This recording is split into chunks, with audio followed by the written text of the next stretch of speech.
Hello दोस्तों, आपका स्वागत है हमारे एक और नए वीडियो में। तो नए हो तो चैनल को लाइक, शेयर एंड सब्सक्राइब जरूर से कर देना। तो पिछले एपिसोड में हमने देखा था कि जियोयान चू किंगलियान से विदा लेता है और सेंट्रल डोमेन की तरफ निकल जाता है। जियोयान और झोयोयान जा रहे थे तो उनको वहाँ पर एक एल्केमिस्ट मिलता है। इसका नाम ओयांगयू था। उसके बाद ये लोग जाते हैं लुओकांग शाही शहर में, जो मतलब 3 राजवंशों में से एक था। उसके बाद वहां पर एक छोटा बच्चा मिलता है। हमने एपिसोड वहीं पर खत्म किया था ना। तो आइए देखते हैं कि इस एपिसोड की स्टार्टिंग में क्या होता है। इस एपिसोड की स्टार्टिंग में छोटा बच्चा डिंगजियो कहता है कि अरे अरे बूढ़े मूर्ख, क्या तुम जीने से थक गए हो? बच्चे के चेहरे पर नाजुक नयन नक्श थे, लाल होठ और सफेद दांत। वह चीनी मिट्टी की गुड़िया जैसा गोल मटोल था। हालांकि इस समय वह दांत पीस रहा था और आंखों में एक भयंकर नजर से ओयांग गु को घूर रहा था। नहीं नहीं, मेरे प्यारे, तुम यहाँ क्या कर रहे हो? क्या लुओकांग शहर तुम्हारे लिए तबाही मचाने और खेलने के लिए पर्याप्त नहीं है? ओयांगगु को एहसास हुआ कि उसने गलती की है और उसने जल्दी से बनावटी मुस्कान के साथ माफी मांगने की कोशिश की, लेकिन उसकी आंखों में आंसू थे। मैं कहाँ जाना चाहता हूँ, यह तुम्हारा कोई काम नहीं है। बच्चे ने घुड़घुड़ाहट भरी और अपनी नज़र जियोयान की ओर घुमाई। उसने जियोयान की ओर देखा। उसकी आंखें अचानक चमक उठी और उसने इशारा करते हुए कहा, आपके पास हेवनली फ्लेम है। उसे मेरे लिए खेलने के लिए लाओ। जब डिंगजियो ने उसे देखा तो जियोयान को बुरा लगा। बच्चे की घमंडी बातें सुनकर जियोयान दंग रह गया। इस बदमाश को एक नज़र में कैसे पता चल गया कि उसके पास हेवनली फ्लेम है? इस पर विचार करने के बाद जियोयान ने स्वाभाविक रूप से सीधे मना कर दिया, मुझे खेद है, मैं इसका पालन नहीं कर सकता। वह इतनी राक्षसी लेकिन प्यारी सी चीज को नुकसान पहुंचाने की हिम्मत नहीं जुटा पा रहा था, और यह भी नहीं कि इस लड़के को डिंग चेंग चेंग युआन का समर्थन हासिल था। भले ही उसे डिंग चेंग युआन की परवाह न हो, लेकिन वह इस छोटे से बच्चे को नाराज नहीं कर सकता था। हाँ, बच्चा अपनी भौहें ऊपर उठाकर बोलने ही वाला था कि तभी नीचे से एक आकृति उछलकर आई। एक हट्टा-कट्टा अधेड़ उम्र का आदमी बच्चे के पास खड़ा था। ओयांगगू को आदरपूर्वक प्रणाम कर रहा था और कह रहा था, मैं वेई ली हूँ, लुओकांग की उत्तरी सीमा पर जुआनजियान सेना का सेनापति। मैं राष्ट्रीय धर्मगुरु ओयांग को नमस्कार करता हूँ। औपचारिकता की कोई जरूरत नहीं। इस सैनिक को क्या हो गया है? ये सब बेजान से लग रहे हैं। क्या औरतों ने इन्हें पूरी तरह से सुखा दिया है? बेली का सामना करते हुए ओयांग ने अपने शाही गुरु की गरिमा को पुनः प्राप्त किया और ठंडे स्वर में कहा, वयस्क वेली के हमेशा ठंडे और सख्त चेहरे पर अब बेबसी के भाव उभर आए। उसने डिंगजियो की तरफ देखा। मैं एक स्पॉइलर दे रहा हूँ आप लोगों को। ये जो डिंगजियो है ना, ये मतलब इस दुनिया का नहीं है। ये ऊपरी दुनिया से आया है और ये एक मतलब कड़ाही है जो जियोयान को मिला था ना, 7 रंग वाली, वो गुफा में। हाँ, तो ये जो डिंगजियो है ना, ये 9 रंगों वाली कड़ाही है। जिसका चेहरा उसके बगल में उदास था और कुछ बोलने में हिचकिचाहट हुई। कैसे? वेली की परेशान अभिव्यक्ति को देखकर ओयांग ने डिंग जियो की ओर देखा और उसे कुछ एहसास हुआ। मास्टर डिंग का दत्तक पुत्र कुछ दिन पहले अचानक यहाँ आ धमका और सैनिकों से अपने साथ खेलने के लिए जोर जोर से कहने लगा। उनके मातहतों ने उसे रोकने की पूरी कोशिश की, लेकिन वे उसे रोक नहीं पाए। उस छोटे से लड़के ने अपने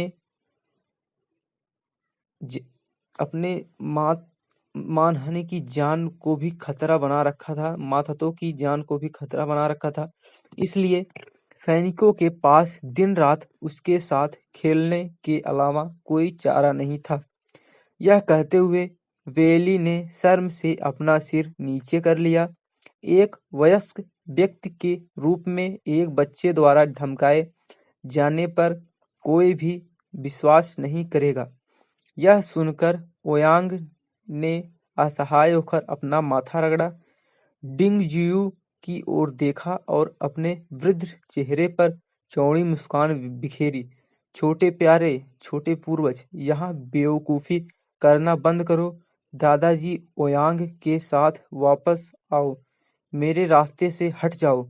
डिंग जियू ने ओयांगू को ठंडे निगाहों से देखा, फिर अपनी नज़रें जियोयान पर टिका दी और अपना छोटा सा हाथ बढ़ाते हुए कहा, मुझे हेमली फ्लेम दे दो।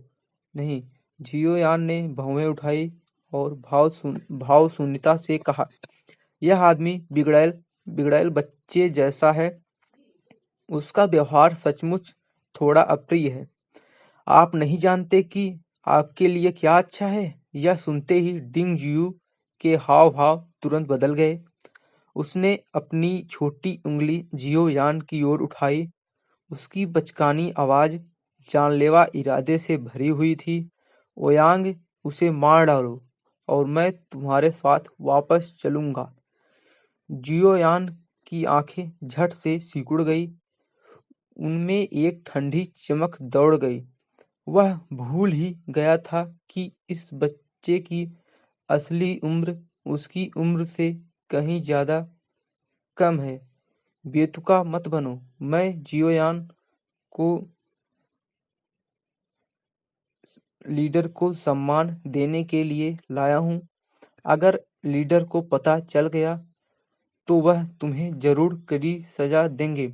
ओयांगू गुस्से से लगभग पागल हो गया और गुस्से में बोला, लीडर यहाँ नहीं है और इसके अलावा वह मेरा क्या कर सकता है। डिंग जियू बिल्कुल भी नहीं डरा और आलस से बोला, अगर तुम इसी तरह व्यवहार करते रहे तो मास्टर डिंग भी तुम्हारी रक्षा नहीं कर पाएंगे। ओयांगू ने झुझुलाकर कहा, पर कुछ हद तक लाचार भी।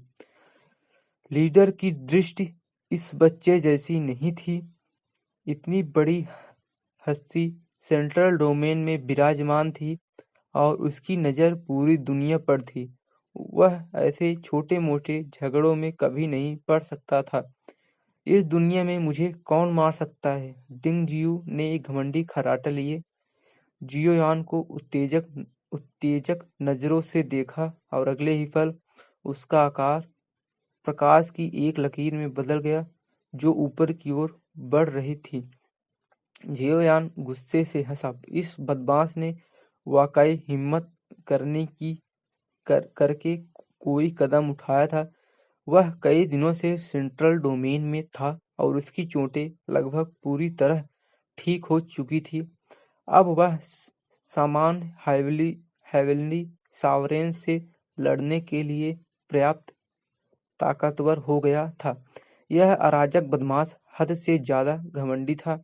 हंसना चा चालगत तकनीक दिखाते ही जियोयान का शरीर तुरंत वहां से गायब हो गया। अगले ही पल डिंग जियू जो मुक्का मारने ही वाला था अचानक रुक गया। जियोयान पहले ही उसके पीछे आ गया था और उसने जियोयान के बालों को कसकर अपने हाथों में पकड़ लिया था। तुम कमीने, छोड़ दो। उसके बाल कसकर खींचे जा रहे थे और डिंग जियो गुस्से से चिल्लाते हुए हवा में इधर उधर उछल रहा था। अच्छा व्यवहार करो और मुझे अपने गॉडफादर से मिलवाने ले चलो। गहरी सांस लेते हुए जियो यान ने ठंडे स्वर में कहा, अगर यह छोटी सी बात इतनी परेशान करने वाली न होती तो मैं वास्तव में इन परिस्थितियों में डिंग चेंगुआन से मिलना नहीं चाहता। तुम मेरे गॉडफादर से मिलना चाहते हो? क्या तुम्हें डर नहीं है कि मेरे साथ ऐसा व्यवहार करने के कारण वह तुम्हें मार डालेंगे? यह सुनकर डिंग जियो शांत हो गया और उपहास करने लगा। एक शब्द और कहो और हम। जैसे ही वह कुछ कठोर शब्द बोलने ही वाला था, उसे ओयांग गु की कही बात याद आ गई। इस छोटे से बच्चे को मारना नामुमकिन है, इसलिए जियो यान के पास डिंग जियो के बाल पकड़कर उसे उठाने के अलावा कोई चारा नहीं था। दर्द हो रहा है, मुझे छोड़ दो। डिंग जियो गुस्से से दहाड़ा। उसकी आंखें क्रोध से भर गई। भाई जियो, उसे जाने दो। यह देखकर ओयांगगु के पास हस्तक्षेप करने और इसे रोकने के अलावा कोई विकल्प नहीं था। चूंकि जियोयान वास्तव में डिंग जियो को नहीं मार सकता था, इससे डिंग जियो के मन में जियोयान के प्रति और भी नफरत पैदा हो गई। डिंग जियो को अपने सामने बेतरतीब ढंग से उछलते कूदते देखकर जियोयान निराश हुए बिना नहीं रह सका। वह उसे मार नहीं सकता था और उसे जाने देने से उसे और भी परेशानी होगी। यह छोटा सा लड़का तो मानो किसी गर्मा-गर्म आलू की तरह था। अगर जियो याओ यहाँ होता तो कम से कम वह चीजों को नियंत्रण में रख सकता था। आँख भरते हुए जियो यान ने भावुकता के साथ डिंग जियो को देखा और गुस्से से कहा, अगर तुम ठीक से व्यवहार करोगे तो मैं तुम्हें जाने दूंगा। डर लग रहा है? अगर हिम्मत है तो मुझे मत छोड़ो। डिंग जियो ने ठंडी सांस ली और बिना किसी दया के व्यंग्यात्मक लहजे में बोला, जा मर। जियोयान की भौहें तन गई और उसने उसे जमीन पर पटक दिया। डिंग जियो हवा में घूम गया, फिर संभल कर अपने पैर जमाए, एक तिरस्कार भरी मुस्कान दी और फिर से उछलने ही वाला था हंसना। अचानक आग का एक समुद्र उमड़ पड़ा, जिसने डिंग जियो को पूरी तरह से अपने जाल में फंसा लिया, जिससे वह हिलने डुलने में असमर्थ हो गया। अपने स्थान पर रुकें और अच्छा व्यवहार करें। जियोयान ने ठंडी सांस ली और ओयांगगु के साथ जाने ही वाला था कि डिंग जियो को फंसाने वाली लपटें अचानक कम हो गई। जियोयान ने गौर से देखा तो पाया कि लपटें असल में डिंग जियो के शरीर में समा रही थी। क्या हुआ? जियोयान हवा में खड़ा था, उसकी आंखें गंभीरता से भरी थीं, उसका मन दौड़ रहा था। पूर्व जुतियान हुओ एक पवित्र आत्मा अग्नि शरीर था, जो ज्वालाओं से यहाँ तक कि सम्राट ज्वाला, यहाँ तक कि हेमली फ्लेम से भी जू तियान, वो जो उसको इनलू एकेडमी मिला था, जिसके पास वो हेमली फ्लेम वाली बॉडी थी वाला, यहाँ तक कि हेमली फ्लेम से भी प्रतिष्ठित था और एक प्राकृतिक ज्वाला अनुकूल शरीर था। फिर भी वह अपने से पहले डिंग जियो जितना स्वर्ग विरोधी नहीं था, जिसने सीधे अपने शरीर में सम्राट ज्वाला को समाहित कर लिया था। ओयांगु भी अचंभित था। उसे पता नहीं था कि इस छोटे जानवर में वास्तव में ऐसी क्षमता है। दूर डिंग जियू, जिसने सम्राट की ज्वाला को अवशोषित कर लिया था, अजीब तरह से अपनी जगह पर रुक गया। उसकी हिंसक आभा धीरे धीरे शांत हो गई और उसके कोमल चेहरे पर जानलेवा इरादे काफी कम हो गए। जियोयान का मन डोल उठा और उसने एक और लौ जलाने की कोशिश की। डिंग जियू के संपर्क में आते ही लौ तेजी से सिकुड़ती गई और गायब हो गई। डिंग जियू ने अपना सिर उठाया और दूसरों की आश्चर्यचकित निगाहों के सामने जम्हाई ली, फिर हवा में सीधे नीचे गिर पड़ा और सो गया।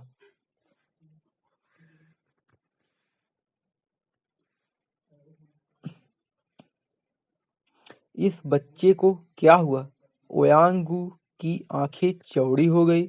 लुओकांग राजवंश में अपने इतने सालों के दौरान उसे कभी पता नहीं चला था कि डिंग जियो और हेवनली फ्लेम के बीच कोई ऐसा संबंध था। जियोयान के चेहरे पर गंभीरता थी। वह तेजी से आगे बढ़ा और डिंग जियू को पकड़ लिया, जो गिरने ही वाला था। डिंग जियू उस समय गहरी नींद में सो रहा था। उसका गोल-मटोल चेहरा इतना कोमल था कि उसे पहले वाले उस शरारती छोटे बच्चे से जोड़ना मुश्किल था। जियोयान ने भौहें सिकोड़ते हुए डिंग जियू के माथे पर अपनी उंगलियां फिराई। उसे साफ अंदाजा हो गया था कि यह आदमी हेवनली फ्लेम का अवतार तो बिल्कुल नहीं था। अगर वह हेवनली फ्लेम होता तो उसकी भौहों के बीच का बैंगनी टुकड़ा प्रतिक्रिया जरूर करता। ना तो मानव और ना ही हेवनली फ्लेम से रूपांतरित। क्या यह 8 शक्तियों में से एक हो सकता है? जियोयान ने खुद से कहा। 8 रूपों के बारे में उसकी समझ बेहद सीमित थी और वह यह भी नहीं जानता था कि 8 रूपों में से एक में एक निश्चित स्तर तक पहुंचने से उसे मानव रूप लेने की अनुमति मिलेगी या नहीं। मास्टर डिंग को इस बच्चे के बारे में कुछ तो पता होगा, लेकिन वो बहुत ही मायावी हैं और सालों से उसने अपना चेहरा नहीं दिखाया है। मेरे स्तर के किसी व्यक्ति को उससे मिलने का कोई हक नहीं है। ओयांगयू आगे बढ़ा, एक व्यंग्यात्मक मुस्कान दी और कहा कि हालांकि बाहर से उनकी बहुत प्रतिष्ठा थी, लेकिन लुओकांग शाही शहर में वे एक साधारण राष्ट्रीय सलाहकार थे। पूरे लुओकांग राजवंश में उनके स्तर के कम से कम 80 या 100 नहीं लोग थे।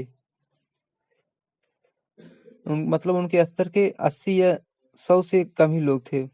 वर्तमान लुओकांग राजवंश में मास्टर डिंग से मिलने के लिए कौन योग्य है? जियोयान ने भौहें चढ़ाई। अगर वह अपने मालिक मतलब जो युनलुओ एकेडमी की संस्थापक थी, महिला जो मिली थी उनसे वहां पर, उन्हीं की सिफारिश, उन्हीं ने कहा था कि सेंट्रल डोमेन में एक है, उनसे जाकर सीख लेना। अपने मालिक की सिफारिश के बावजूद डिंग चेंगुआन से नहीं मिल पाया तो वह शक्तिहीन हो जाएगा। ग्रैंड मास्टर यूजी, ओयांगगू ने व्यंग्यात्मक मुस्कान दी। कुछ कहना चाहा, लेकिन फिर भी उसने अपना सिर हिलाया और चुप रहा। क्या उसके माध्यम से मास्टर डिंग को देखने का कोई तरीका है?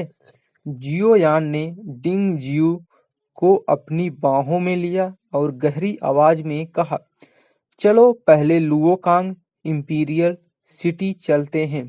मैं कुछ भी गारंटी नहीं दे सकता, लेकिन एक कीमियागार के रूप में आपकी स्थिति को देखते हुए कुछ अवसर मिल सकते हैं। ओयांगगू ने आह भरी दूर से वेइली को देखा और गुस्से से कहा, मैं मूल रूप से आप पर ढीले सैन्य अनुशासन का आरोप लगाना चाहता था, लेकिन चूंकि इसके पीछे एक कारण था, इसलिए मैं इसे आगे नहीं बढ़ाऊंगा। अगर मुझे फिर से कोई सैनिक अस्त व्यस्त दिखाई दिया तो मैं उसका सिर काट दूंगा। धन्यवाद महोदय। यह देखकर कि जियोयान ने डिंग जियू को पकड़ लिया है, वेली ने आखिरकार राहत की सांस ली। इस छोटी सी बात के आने से पहले उसकी जुआनजी या सेना अच्छी स्थिति में थी। कौन जानता था कि यह छोटा बदमाश उसे इस तरह बर्बाद कर देगा। ओयांग्यू की बातें सुनकर उसने स्वाभाविक रूप से जल्दी से माफी मांग ली। वेली और बाकियों ने उन्हें विदा किया और जियोयान सोए हुए डिंग जियू को गोद में उठाकर ओयांग्यू के साथ लुओकांग शाही शहर की ओर उड़ चला। ओयांग्यू बीच बीच में जियोयान की बाहों में डिंग जियू को देखता और लंबी आहें भरता। तुम्हारे साथ क्या गलत है? जियोयान कुछ परेशान सा हो गया और उसने ओयांगगू को असंतुष्ट भाव से देखा। ऐसा लग रहा था कि बूढ़ा आदमी उससे कुछ छिपा रहा है। मुझे लगता है मास्टर डिंग को डिंग जियू के शरीर के बारे में कुछ पता होगा। उनका नाम पूरे सेंट्रल डोमेन में जाना माना है। यह नामुमकिन है कि वे हेवनली फ्लेम से ना मिले हों, लेकिन अगर उन्हें पता है तो वे उस बच्चे को परेशानी क्यों खड़ी करने देते हैं। जियोयान चुप रहा, अपनी गोद में सो रहे बच्चे को देखता रहा। उसे समझ नहीं आ रहा था कि क्या कहे। मास्टर डिंग ने कभी शादी नहीं की। मैंने सुना है कि जब मास्टर डिंग ने इस लड़के को गोद लिया था तब वह अभी भी एक शिशु था। ग्रैंड मास्टर यूजी भी उसे बुढ़ापे में बेटा होने पर बधाई देने गए थे, हालांकि वह उनका जैविक पुत्र नहीं था।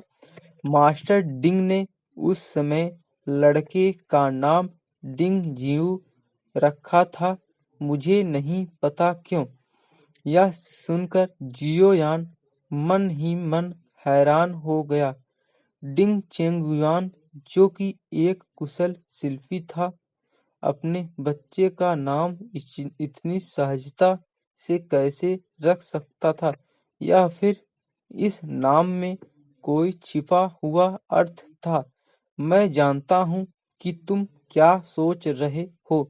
शाही परिवार में कई विशेषज्ञ हैं जो भविष्यवाणी में कुशल हैं। उन्होंने गुप्त रूप से इसकी गणना करने की कोशिश की है, लेकिन दुर्भाग्य से वे लड़की की आभा का पता नहीं लगा सके। इसलिए उन्हें हार माननी पड़ी। ओयांगू ने असहाय भाव से अपना सिर हिलाया। जियोयान ने गहरी सांस ली और चुप रहा। उसे तियाने का ख्याल आया। वह आदमी भी उसकी आभा को पहचान नहीं पा रहा था। क्या दोनों एक ही जगह से आए हैं? यदि वह उस समय बहुत हैरान हुआ था। जब जियो तिहाने पत्थर से बाहर आया था तो उसके वर्तमान दृष्टिकोण से वह पत्थर संभवतः वह चीज थी जिसने जियो तिहाने को बंद कर दिया था। और जहाँ तक पत्थर के स्रोत की बात है तो सबसे अधिक संभावना है कि वह बाहरी दुनिया से था। मध्य सेंट्रल डोमेन विशाल और असीम है। जहाँ तक नजर जाती समतल मैदान फैले हुए हैं। मैदान पर अनगिनत भव्य शहर बसे हैं जिनमें से प्रत्येक का इतिहास दसियों या लाखों वर्षों का है। कुछ प्राचीन शहर ऐसे भी हैं जो आत्मिक राक्षसों की अराजकता से बचे हुए हैं और प्राचीन काल की दुखद महाकाव्य गाथाएं सुनाते हैं। सेंट्रल डोमेन के विशाल इतिहास की चर्चा करते हुए ओयांग गु ने ताइयांग पर्वत के प्राचीन सम्राट का भी जिक्र किया। जब प्राचीन सम्राट तियानसेन पर्वत पर पुनर्जीवित हुए तो पूरे सेंट्रल डोमेन में कोहराम मच गया। उस समय लुओकांग राजवंश के शाही शहर के अनगिनत शक्तिशाली व्यक्ति युद्ध के लिए तैयार थे। सम्राट ने पवित्र कलाकृति पैतृक ड्रैगन शील्ड भी निकाली। उन्होंने प्राचीन सम्राट के विरुद्ध युद्ध करने के लिए लगभग पूरे देश की शक्ति का इस्तेमाल किया। हालांकि सम्राट सीधे तायांग पर्वत पर पहुंचे, वहां 3 प्रमुख राजवंशों के सैनिकों को खदेड़ दिया और फिर लंबे समय तक तायांग पर्वत पर बिना बाहर कदम रखे रहे। सेंट्रल डोमेन के रक्षक एक बार वहां श्रद्धांजलि देने गए, लेकिन वे तायांग पर्वत पर पैर भी नहीं रख पाए। कुछ देर बाद वे निराश होकर लौट गए। 3 राजवंशों ने यह देखा और स्वाभाविक रूप से कोई परेशानी खड़ी नहीं करना चाहते थे। उनकी चिंता के दिन आखिरकार थम गए। तो क्या आपने यह नहीं देखा कि प्राचीन सम्राट तायांग पर्वत पर क्यों रहते थे? इस समय जियोयान की आवाज में एक मुश्किल से समझ आने वाली भावना थी। यही वह बात है जो 3 महान राजवंशों के सम्राट भी जानना चाहते हैं। जब तक प्राचीन सम्राट जीवित हैं, वे वास्तव में चैन महसूस नहीं कर सकते। ओयांगू ने दांत पीसते हुए उस असीम भय को याद किया जो प्राचीन सम्राट के पुनर्जन्म पर लुओकांग राजवंश में उमड़ पड़ा था। लाचारी का वह भाव मानो उन पर कोई बड़ी विपत्ति आने वाली हो, अभी भी उसके मन में था। प्राचीन राजवंश का विश्व पर सर्वोच्च शासन था और उनके द्वारा विकसित प्राचीन सम्राट तकनीक को विश्व की सर्वोच्च शरीर शोधन तकनीक माना जाता था। प्रत्येक प्राचीन सम्राट सर्वोच्च संत के स्तर तक पहुंच गया था। पुनर्जन्म लेने वाला प्राचीन सम्राट शायद और भी अधिक अजेय था। इस युग में जहां संत लुप्त हो रहे थे, यदि एक संपूर्ण राष्ट्र भी अपने संसाधन जुटा ले तो भी प्राचीन सम्राट का विरोध करना शायद असंभव होगा। क्या सेंट्रल डोमेन में कोई सच्चा संत नहीं है? सेंट्रल डोमेन विशाल है और उसमें अनगिनत शक्तियां हैं। वहां एक सर्वोच्च संत अवश्य होना चाहिए, लेकिन जहां तक मैं जानता हूं, लुओकांग राजवंश में केवल एक ही है। ओयांगू के चेहरे पर उत्साह का भाव था। सेंट्रल डोमेन पिल क्षेत्र के पूर्वज गोंगसुन यू। यह सुनकर जियोयान ने थोड़ा सिर हिलाया। मध्य सेंट्रल डोमेन के एल्केमिस्ट भी बेहद समृद्ध थी। कहा जाता था कि सेंट्रल डोमेन में हेवनली सॉवरेन और उससे ऊपर के स्तर की एल्केमी प्रतियोगिता आयोजित की जाती थी और एक समय तक यह बहुत लोकप्रिय भी थी। आप फॉरेस्ट डोमेन में गए और दिव्यपुंज को मार डाला, इसलिए आपको पवित्र पतन पर्वत के बारे में भी पता होना चाहिए, है ना। ये मतलब वो जो फॉरेस्ट डोमेन में जहाँ ये मास्टर तियानजिन में मिले थे, वही पवित्र पर्वत होली पवित्र रूप से ना वो जो था उसपे। इस बिंदु पर ओयांगू ने विषय बदल दिया और एक प्रश्न पूछा। मैंने इसके बारे में सुना है। जियोयान भावशून्य रहा और शांति से बोला, माउंट सेंट फॉल का निर्माण एक सर्वोच्च संत के अवशेषों से हुआ था जो 20,000 साल से भी पहले गिरे थे। वे संत गोंगसुन यू के अच्छे दोस्त थे। कहा जाता है कि वे दोनों ही एल्केमिस्ट में निपुण थे और पूरी दुनिया में प्रसिद्ध थे। दुर्भाग्य से बोलते समय ओयांग्यू ने खेद व्यक्त करते हुए अपना सिर हिलाया। उसके बगल में जियोयान की आंखों में आश्चर्य की झलक दिखाई दी। मध्य क्षेत्र के सेंट्रल डोमेन के पिल क्षेत्र का यह बूढ़ा पूर्वज वास्तव में उसके शिक्षक का परिचित और मित्र था। हाँ, लुओकांग इंपीरियल सिटी के क्षेत्र में पहुंच गए हैं। वहां 1000 मील के दायरे में व्यूह रचनाएं हैं। चलो नीचे चलें। दूर तक देखते ही ओयांग्यू ने राहत की सांस ली और मुस्कुराया। तो दोस्तों, आज के लिए बस इतना ही। अब मिलेंगे शाम को नेक्स्ट एपिसोड में। तो आज के लिए धन्यवाद। हाँ, और हाँ, नए हो तो वीडियो को लाइक, शेयर एंड सब्सक्राइब जरूर से कर दीजिएगा।